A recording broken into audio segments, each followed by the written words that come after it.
welcome to Small Business Small Talk, a show that provides information, ideas, and encouraging entertainment to help you ride that business roller coaster and bring your big ideas to life. I'm your host, Christy Smollett, and I want to welcome you and thank you for joining us for season 1 in 2020 of Small Business Small Talk. I'm really pumped about my guest today, Aaron Bacon. Now, I've recently learned more about Aaron through some networking groups that we're a part of, and I learned about what he does. Now, he does things that I don't know how to do, so it always fascinates me, and I learn something new every time because Aaron has a website company called Mo Duet. And so I want to welcome him in to Small Business Small Talk today. Thanks, Aaron. Hi. Thanks for having me. I really appreciate it. This is a great opportunity. Yes, this will be fun. So share with us your story, your background, like how did you get into doing websites and create your own business with it, all that kind of stuff. That's okay. It's a great place to start. So I started in 2005, graduated from IU with a degree in media arts and sciences, which basically meant that I knew I liked web and technology, but I didn't know what the hell I was going to do with it. So I came into the web development world, not really with any direction, landed an internship with a small startup who thankfully gave me guidance and direction and a lot of on-site training or like real world training. So that's where I really became a developer and a hardcore coder. And I loved it. We worked with nonprofit organizations and did a lot for just helping them raise money, doing shopping cart solutions and different things of that nature. But then we got acquired. The company got acquired right around 2008, 2009 by a large corporation. And at first things were fine, but as the years progressed, we realized that they didn't need us. They didn't need our web division. It was pretty small and started to push us out. And in 2011, I had about enough. And so I was moonlighting. I was trying to find clients. I knew I wanted to go at it on my own. And I did that off and on probably for a whole year. And then in 2012, January of 2012, our whole department got laid off. So it was kind of this is a great opportunity. At the same time, I'm kind of scared, but we had a good severance package. And so I'm like, if I'm going to do this, now's as good a time as any. So I hit the ground running, really started networking here locally in Louisville specifically, but also through some contacts that I had through my previous job, and landed some pretty solid clients right off the bat. I became a consultant with Humana, which fed me some additional work and additional connections.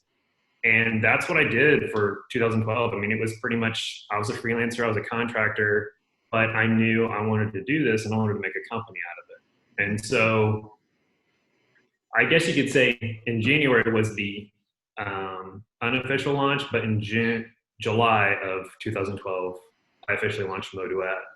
And from there until this day, the whole goal was to build relationships with clients and teach them how to use their web environment, whether it be their website or different parts of the web that are communicating with their site, be it marketing, social media, email communication,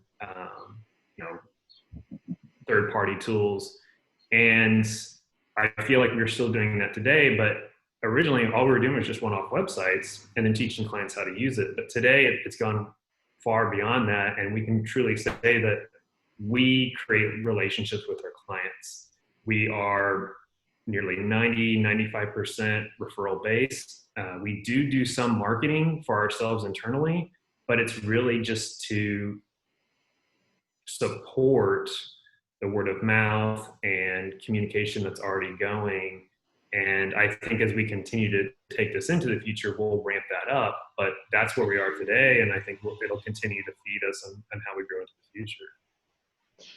So you and I have talked before about, websites in general, because, with my marketing background and what you do in business as it is, I will still get asked the question, do I even need a website?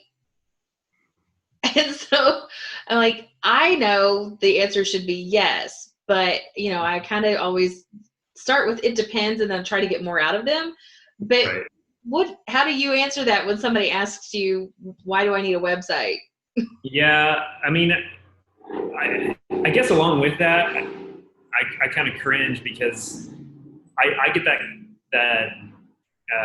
I guess question a lot, and it always is formed in that sentence, or it's I have a website, but I don't really use it. I don't even think I need it. So I always respond with, then what's your business? If your business is, or I shouldn't say that. What's your goal of your business? Is it to just basically function on its own and pray that clients are just going to fall in your lap? Or is your goal to inform, communicate, and empower your business so that you can communicate well with your existing clients, communicate with future clients, and more importantly, communicate to your competitors. Let them know that you're out there. Mm-hmm. And then I'll come back to them and say, then let's take a look at what your website is going to do for you. And you may not need a robust, in-depth website, but you may need a portal that you feed all of these other marketing tools to, so that you can track and communicate with your client base.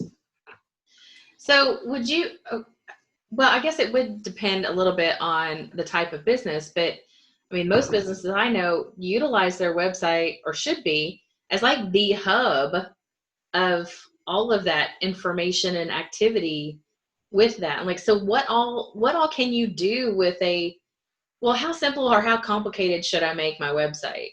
Mm-hmm. Right. Okay, so this question comes up a lot with small businesses, small profit organizations, mom and pop shops. I'm using that term pretty loosely, but especially individuals who are like trying to get started on their own. What we have learned as a company is you can do so much from an analytics standpoint and from a administrative standpoint through your website. So even if you're coming off with just a single landing page that will then be built out into the future to something more, through that single landing page, you can put a call to action or a newsletter sign up on there to engage with someone that you can't put in a business card, and you can't put in a a mailer, an old post office mailer, and it's a starting point that then you can grow off of. And so I try to start at that point, because a lot of small businesses specifically, they just think a website's out there because somebody told them that they needed to put it up, and Right. they were never taught, why am I putting this up and what can I use this for? And today, with the growth of Facebook and what you can do with Facebook, a lot of companies think that that's enough. But what they don't understand is not everybody's on Facebook. And I know that's hard to gather, but you're still, if you just focus solely on Facebook, or if you just focus solely on LinkedIn, you are limiting the exposure that your company could provide. And that's why, and I'm going to come back to this a lot, that your website is a window to all those other outlets, and they all feed back to your website, where you can, from an administrator, from an owner, or from a marketing director, you can communicate and interact with new and existing clients. So let's look at it this way. If my person is searching for something that I have, where do they go first? You mean like are they just going out and searching for it, or I guess clarify a little bit or give me a scenario. So, well, let's just take the voice activation thing. And Okay. I'm looking for a takeout restaurant, right, near Mm-hmm. me that delivers sushi. And so that little voice activated thing is either going to pull it up on my phone or tell me in Right. the room, right? Where is it pulling that information from? I mean, you mean the website that's not there? Right. Right. So, Yeah. so is So it if my thing is like where like how do we make those connections and why is yeah. a website needed? Because doesn't that website feed a Mm-hmm. search engine somewhere that says, "Hey, tell this person we exist." Oh, it's a huge frustration for me when and that's a great scenario. I mean, we don't use a voice activated search as often, but I mean, yeah, take Siri or Alexa, and if you tell them to search for Thai food, they are going to use their embedded browser tools to search for that. And then when you see the search results, what information does it give you? Now, if the company was proactive enough to create maybe a business listing on Google, you might get some direction there. Um, but my biggest frustration is that if they don't update their website, which is usually the first thing that I go to, then I have to go down this wormhole trying to find their menu. Exactly. On Yelp? Is it on Facebook?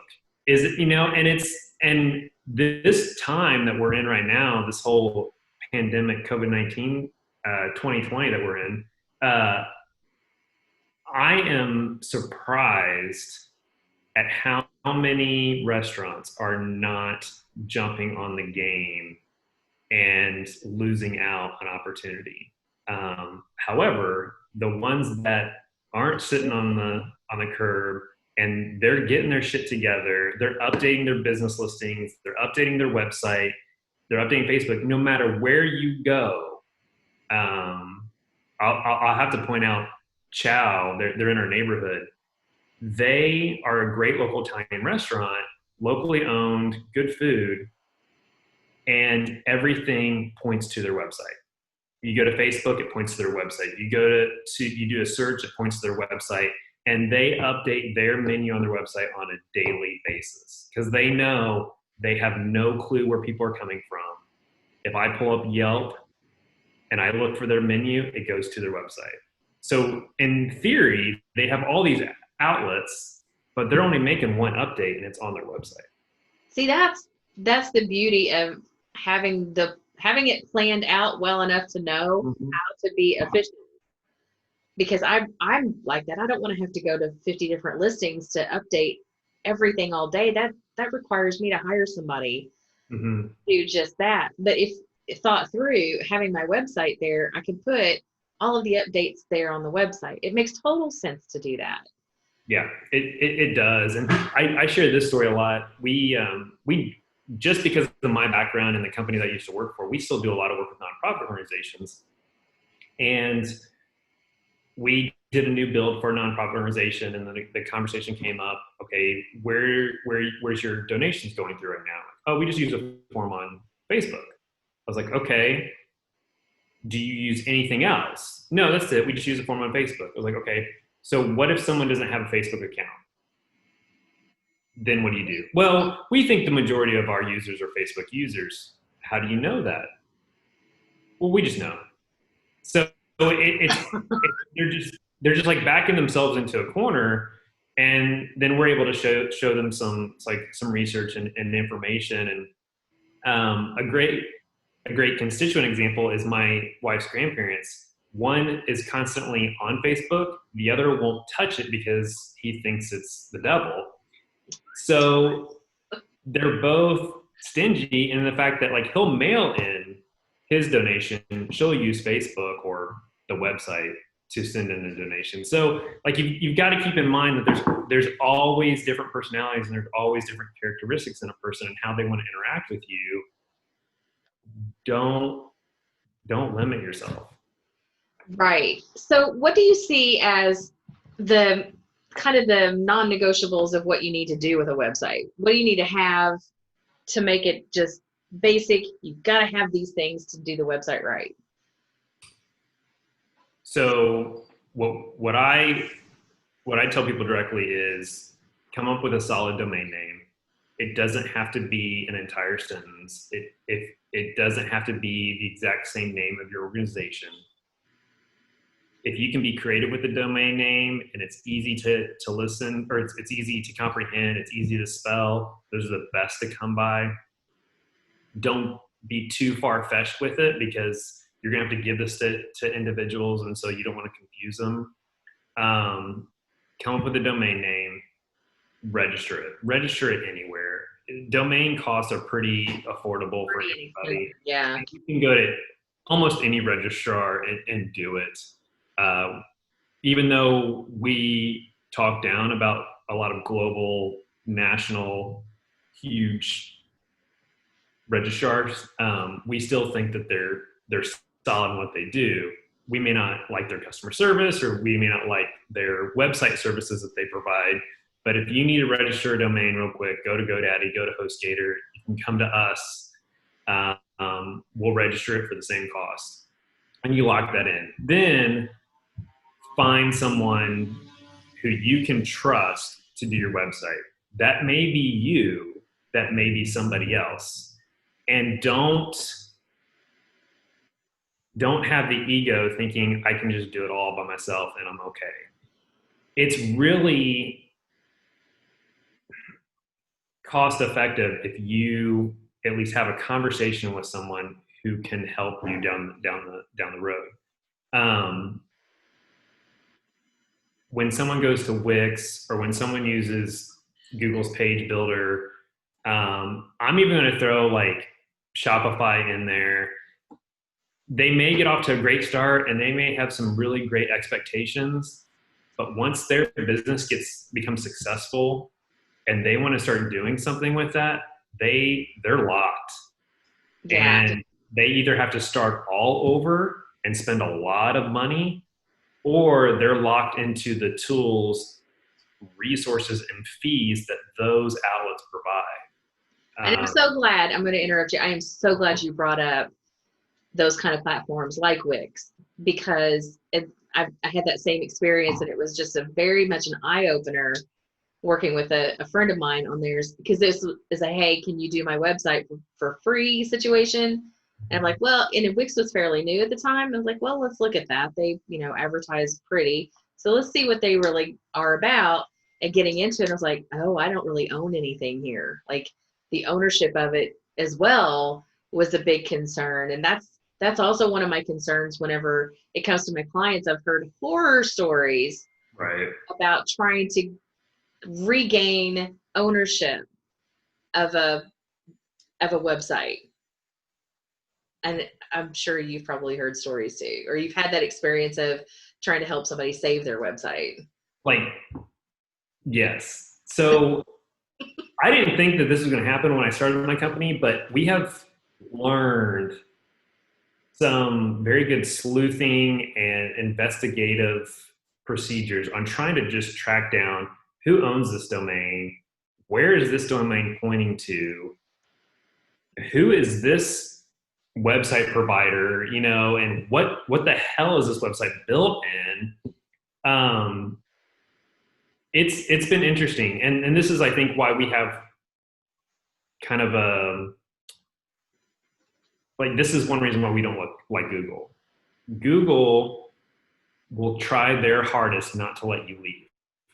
Now you're talking about the web page builder. I'm sorry. I said Google. I meant GoDaddy. Oh, sorry. GoDaddy. Yeah. So GoDaddy will try their hardest not to get you to leave. They're the old cable provider. You call them up to cancel your account, and they won't let you do it. So a lot of times we have to go to bat for clients because we track down that GoDaddy is hosting them. They no longer the domain's not even on their server, but that we need access to files or something like that, but we don't have an account. And so we'll go to bat with clients a lot. And it all comes down to who's the support person you get that's going to actually help you and give you access. But when you talk about websites like Wix, Joomla is another good one. Mm-hmm. I'm very blunt with clients, and I say those are great if you're building a project website for your senior class, or you want to put a photo gallery together of your family vacation and put some animation in there and do it all on your own. It's a great feature. If you are just launching a company and you have nothing else at your fingertips, which I don't believe, and you have to put up a Wix site, do it. The very next opportunity, call someone to build you or to get you into a website that you're going to like. Because if you stay in that environment, you're going to, like we said, limit yourself. And when clients come to us and say, hey, we have this site, it was built in X, commercialized page builder or whatever, we need these changes done, can you help us? We tell them no. It's not worth our time. We would charge them double, if not triple, to make those changes, because it would take us that long to figure out where everything was at and located and access than it would if it was in a solid environment like WordPress or Drupal. And I know it's discouraging for them, but we will redirect them. We'll give them resources to go to. We don't just leave them high and dry, but we just know it's not worth the time and effort for them anymore. Yeah. So what are some trends that you're seeing in websites nowadays? I mean, technology changes so fast anyway. Mm-hmm. What are some good, solid, effective trends? So we used to follow the design trends. Mm-hmm. We don't follow design trends anymore. And now we follow what's SEO doing, what's technology doing, what's Google doing. And so we have to follow that. And so what we have seen over the past few years is content is king. So you want to start there. And I think that's going to be a trend that's not going to die.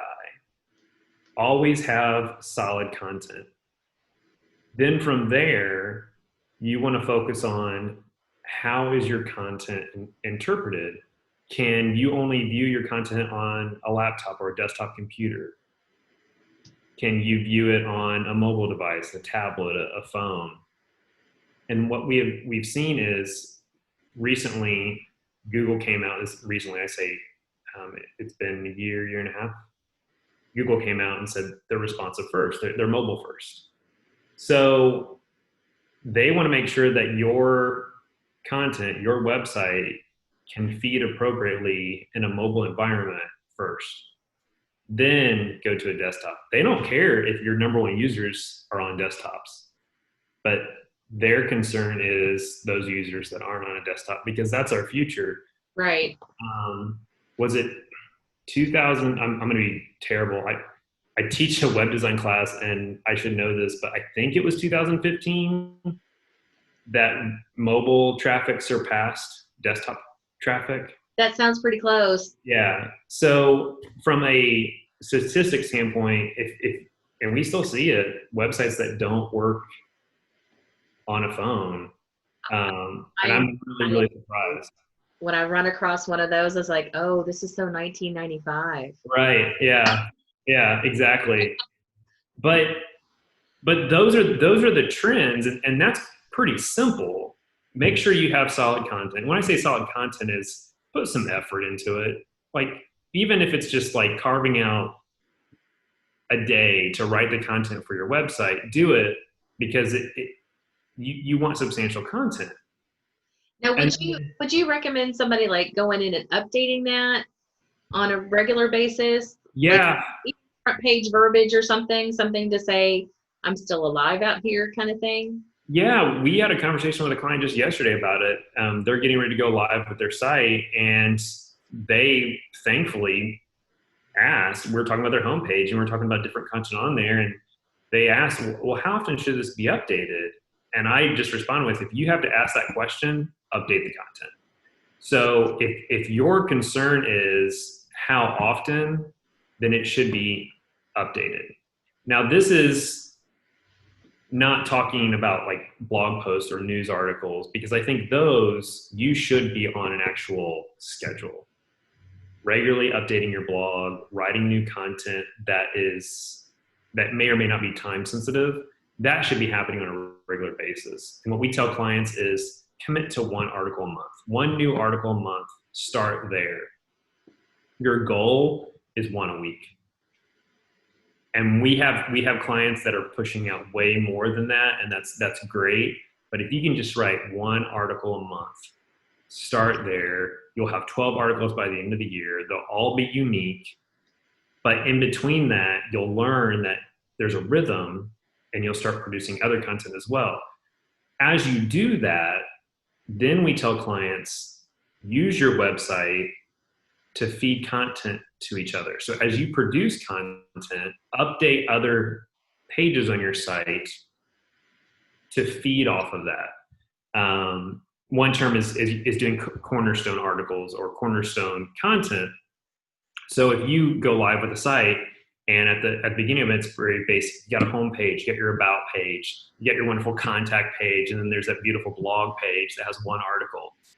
As you start to write and you produce content on there, maybe you realize that, hey, my company needs an FAQ page. And so you go and you produce that. Or you realize that, hey, case in point, we have an HVAC company. They specialize in geothermal installations. They don't just write about blog posts about that. They've gone back and they've put an entire section on geothermal equipment. They're not posts, they're not articles, they're not time sensitive. So they've gone in and they update that as new equipment comes available, as new technology comes available. And they've learned how to do that as they've used their website. In the beginning, it wasn't like that. In the beginning, it was just a little verb that we're a geothermal company and that's it. Right. But now they have a whole area about it. So on the blog post, so I still have out there somewhere a personal blog site. Yeah. Blogger just yeah. And but that works like a diary for me. But Right. At the same time, I still need to my personal experience with my blog on my newish website is it got hacked. Like all these comments are coming in and I was like, yeah. thousands of comments from everywhere in the world. I'm like, what is happening here? How do I stop? I finally just had to delete the blog itself and wait until I could figure out how to, actually just talk to somebody like you that knows how to do that sort of thing. And then because I have the articles saved internally on the computer, so I can reload content, but I was like, I don't want it hacked. Like, how do things get hacked? Right. Yeah, like there's always gonna be malicious activity out there, and I think it's gonna continue to get worse. That's another reason why you want to stay away from these simple page builders, because they're not concerned about longevity. It's proprietary, so Wix can change their format whenever they want. Google's page builder can change their format whenever they want. They don't care whether it affects you or not. But when you get into a solid web experience like WordPress, and Drupal is another good example. They're solid. Expression is a solid platform. Their whole goal is to get you to build websites and to keep coming back. So security is at a forefront of their development team. WordPress didn't always be that way, and they got a bad rap for it. I mean, they kind of shot themselves in the foot because of that. But 10 years ago, security was not their main concern. I mean, it got built on a coding platform that was known for security vulnerabilities. Today, it's not that case, and they've had to do some backpedaling, but a lot of the core features of these solid content management systems, security is their number one goal. If you just want to go out there and restart your blog, by all means do it. Like, I encourage just people who like to write, people who like to just throw stuff out there, do it. Whether it's on your own blog or if you go to Medium or other resources that encourage a community of collaboration, I think it's great. If you do that and you also have a business, use that as a marketing tool to feed into your business if you want to. Maybe you want to keep it totally separate. Maybe you have a personal side and you have a business side, and those two shall never meet. Just like George and what is it, relationship George and friendship George, like those two shall never come together. That's totally fine. But if you're open to using those two outlets to feed off each other, one, it'll show transparency and your personality. And then two, it will help you market. Blogger is okay. We actually have a client who still uses Blogger just for their blog, and then they feed it into their website because it's so long. Like it goes back years. Yeah, mine's very old. Yeah. I mean, is it Google that owns that now? I mean, I think they brought it up. So yeah, I mean, it's still a solid tool specifically for writing, but you're not going to scale a company out of that. No, Mm-hmm. no, I wouldn't think so either. What are some things when people are doing websites, what are some things that generally they just forget to think about? Like, I didn't even think about that. What are those kinds of things? Yeah, newsletters. Never even thought about adding like they have a newsletter, but they never thought about adding a sign up form on their website. Yeah, yeah. I'm going to go on a tangent here, but they have a newsletter that's sent every week by their CEO through Outlook, and he copies and pastes everybody's emails into the to field. And they don't even think that there's a better way to do that or how to integrate that with their website. Oh, it happens. I hurt for them, but I still come in contact with organizations that do that because they think they're saving money. But yeah, so back to the website. How are people going to get in contact with you? Do you have a Facebook account? Do you have a Twitter account? Are they active? If they're active, put them on your site. If they're not active and you don't have any desire to make them active, don't put them up there. Don't put up a Pinterest account because you think you need to have a Pinterest account and you don't ever use it. And you're just feeding people down a hole, because what they're going to do is they're going to go to Pinterest to see what you've posted, and yet they don't see anything, and they see what Pinterest is suggesting. And so then they go down the Pinterest tunnel. And they totally forgot about you. They totally forgot about your website, yeah. And I think there are sometimes I see that example right there, but they've had so many of these little social icons. It's almost like badges of honor if you've got all of this stuff. But I'm like, I don't want to, like, for my business, I have two. Right. I have two places I'm going to send you socially. That's it. Because I won't keep up with everything else right now. I mean, we are just as guilty of that, I think, as our clients are. And we're trying this summer to clean it up. I mean, we have a link to YouTube, and we haven't updated YouTube in a year. And I mean, that's transparency right there. But like we have dropped the ball on that. Well, it takes time to do all the details. I literally wrote on my whiteboard before you and I had this session, like, there needs to be a video management package or something that I get an assistant to do. Mm-hmm. These 5 things. So all I have to do is show up. Yep. And right. Yeah. I lay awake at night wondering, how do I make my administrative assistant, not my administrative assistant, but my personal assistant that just lines everything up and I just show up for it. Right? If I figure that out, I'll let you know.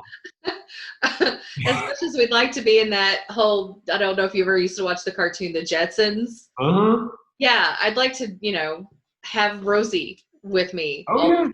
Like, just do the thing. Right. Totally. But I mean, yeah, like, I mean, those are some small things that maybe they don't think about. But for organizations, for nonprofit organizations, or for e-commerce clients, if you're not using your website to sell or request donations or use it to register for events, you're missing out on something. And we make sure that they think about that. I always tell them, don't use stock footage of people. Use actual images of your people. The phones that are out today are good enough. We'll give them a basic tutorial of lighting and what shots you need to take. Take a week, go around the office, go around the organization, take those shots, send them back to us. We'll crop them for you. Um, the most disingenuous thing for someone is to come to your website, click on their about page, and you see that staged Adobe stock footage of one guy handing someone a piece of paper while they're hovering over the laptop, and that's their team. And that's bullshit. And you don't have that personal connection with the client. And I think the old school mentality was you didn't want that personal connection. You wanted to look a certain way. And talk about tangents. So did you ever see, I don't know if you were a Game of Thrones watcher I at all. watched it all except the second half of the last season because I didn't want to get mad. Right. Don't blame me a bit. So I think it's Emilia Clarke that played Daenerys Targaryen. Yeah. Okay. Right? Okay. She did this amazing spoof video about being an actress, her dream job of being an actress in stock photography. And it was beautifully done. Like the whole corporate position, the powerful corporate position, Right. the whole 9 yards, like the handshake. Uh-huh. Yes. So We you have to check that out. we yeah, I mean, like, I think I'll have to find it. Like, that'll be hilarious. I'll go look it up after this. But yeah, I mean, we think that that's old school, that not having that personal connection, because with the way technology is today and how open everyone is through social media and apps, people want to know who you are. I'm when a I'm very open with this with our interns. We do a solid internship program, and whenever they apply, first thing me and my assistant do is we look them up, LinkedIn, social media, and a lot of people don't like that.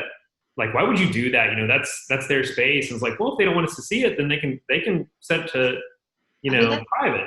somewhat of an HR standard nowadays. Is you Yeah, it is. And I think that same mentality happens when you're checking out a business. We do it when we're checking out contractors or vendors.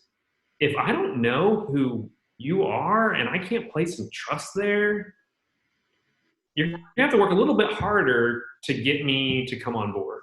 exactly.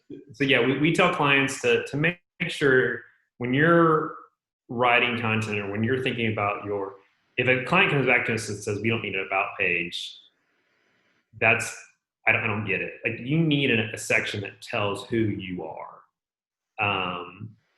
Maybe you don't need a whole page about it, but you need to tell people who you are, because that's why they're there.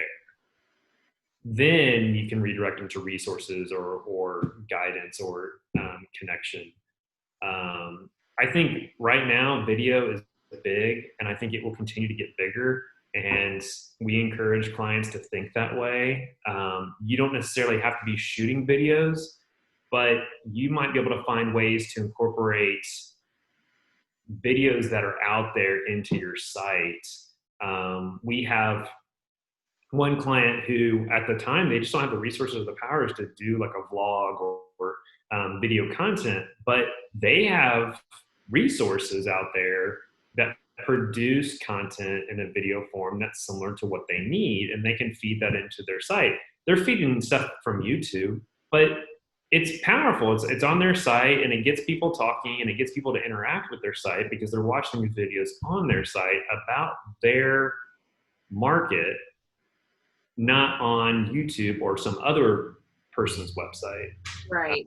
And so we try to get clients to use that more. We're using it more from a design aspect, but that's something else that clients don't think about. I've been very fortunate in that I kind of got forced to get into the digital realm very quickly at 2015. When I left a business partnership, but I had this friend, she had built her entire business online. And she's an introvert, built an entire business online. Of course she did. But she brought me into this world of video conferencing. I hadn't used it before. At the time in 2015, there was a platform called Blab where you could do live video interviews, live video conversations with like 4 people on the screen at the time. It's called Blab? Blab. So Blab? I've never heard of it, yeah. Well, they made some bad business decisions. They're defunct at this point. They were on a roll. My network globally grew, just exploded. I mean, I even did a commercial for a restaurant in Egypt because they needed an American to say I'm a tourist and I'm looking for this place. Right. So, yeah, I mean, it's been a really cool experience incorporating the technology. But the first thing I had to learn to do was watch myself on video. Yeah. That's the only thing that kind of threw me off. And so I even took the time to do 2-cent videos. I'd pick a topic and give you my 2 cents. Yeah. And I just started practicing how my face looks on video and how I'm presenting myself. Right. So, that's usually what I tell people. Like, if you're doing your own thing, don't be so scared. It just takes some practice. That's it. There's like, if I can do this and be okay at the end of the day, so can you. Yeah. But now, I mean, this is 5 years into it. I look super professional while I do things. I even got the hang of virtual backgrounds, and everybody's impressed. Yeah, it's better than my dining room. But it's all I got right now. So I honestly am loving this time of life because I get to see it's more personable. Mm-hmm. The way that we're meeting now. You can't, like, there's no way that you can, unless you're using virtual backgrounds and totally faking it, you're probably still hearing the kid crying behind the background. So. Well, I mean, like I'm in my house today, and I probably heard it's a beautiful day, which has been the first in a while. And so the house is open and you can hear planes going by and stuff like that. But it's been nice with our clients because there's been more transparency, and we have a lot of, I would say medium to large businesses, but we have a lot of small businesses as well, and they're all on the same playing field right now. It's amazing. The conference call that I have with a nonprofit organization yesterday went the exact same way that it went today with this medium-sized corporation, because we're all at home. Mm-hmm. One lady, I have a consultant at Humana, and this was not at Humana. She was just referencing a conversation that she had, and a meeting got canceled because basically somebody was drunk, and they're like, "Can't happen today." And they put that on the like rescheduling. I'm drunk, sorry, but I'm just saying that because like people have learned over the past 2 months, I'm no different from you, and you're going through the same shit, and we can all be open about it. Yeah. Great. Yeah. Yeah, but you might not want to put that on your website for eternity. No, right, yeah, not for eternity. But I think we're going to find out that from a business perspective, the way we communicate has changed. Absolutely. And in 2 months' time, the way we're moving forward has totally, the direction has totally changed. And I'm grateful for it. But being in the technology world, or the web world, and in technology, I'm embracing it. We're embracing it as a company. Our clients are embracing it. Now we kind of have to shift gears and change how we market to people, because some people, this is all new to them, and they need some hand holding, and they're a little scared walking through the door, kind of a attitude. And so we have to slow down for them. So as we wrap up our session today, if you were talking to, other business owners out there, which you are at the moment, what sort of piece of success advice would you give them moving forward? How would you tell them to handle their own roller coaster or whatever right now? I don't even tell that to it's like the last day of class for my students, and like I'm walking off and giving them worldly advice. I don't know if you want that. But I will tell you what is relevant today was relevant 3 months ago and will be relevant in 3 years. Be consistent. If you're going to do something, be consistent and embrace that consistency, because with things constantly changing, especially in web and with marketing and just in dealing with businesses that we've seen in the past 2 months, you have to be consistent, because if you're not consistent, there's another business that is, and they're going to fall in to your rhythm, and you don't want that. I also tell them to engage with their clients, engage with their potential clients. Don't be afraid to be, you don't have to be 100% transparent, but be honest. Put yourself out there, because they want to know who they're connecting with. When you bring that personality into the mix, you're bringing that personality into your business, and that's why people want to work with you. Yes, you have a solid product, you have a solid, business, but they want to know who you are, and they want to connect with you. So yeah, be consistent, engage with your clients, and I think you will see the benefit from that. Well, that is some fabulous advice. I love it, Aaron. And thank you so much for your time today, joining us on the Small Business Small Talk podcast.